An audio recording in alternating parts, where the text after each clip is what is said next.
Di mo na kailangan mag-antay pa ng pasalubong ng espasol. Gumawa ka na lang, napakadali niya lang gawin. Mayroon ako ditong 500 grams na glutinous powder o yung giniling na malagkit. Isangag natin yan hanggang sa maluto. Malaman mo naman na luto na siya dahil medyo kulay brown na siya at napakabango niya na. Ituloy lang ang paghalo hanggang sa gaya niyan, nakikita mo na yung ganito siya, medyo nag-iba na rin naman talaga ang kulay. Kagaya nito, okay na to. Itabi ko muna yan. I-sit aside muna natin at palamigin. Sa kawali naman, maglagay ako ng gata at lagyan ko na rin ng OB condense.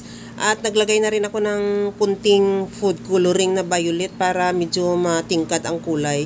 Pero kung ayaw mo na ng food coloring, pwede namang hindi mo siya lagyan.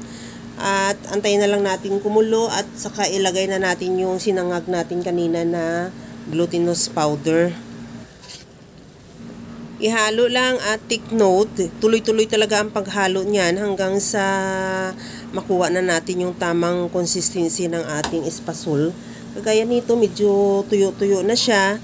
Pero pagka malaman naman natin na okay na yan, na okay, luto na rin yung gata niya, maganito na siya na mapwede na natin masandok ng buo. Kagaya niya, nakikita mo naman na talagang medyo mabigat na rin siya ihalo. Okay na to, ilipat na natin yan sa ating molder. Maglagay ako ng tinira kong sinangag na glutinous powder kanina. At ilagay na natin yung ating espasol mixture.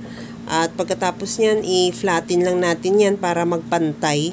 At saka maglagay tayo ulit sa taas ng powder. At saka na natin hiwain depende sa laki ng gusto mo. Ikaw naman ang masusunod kung ano kalaki ang gusto mo dyan.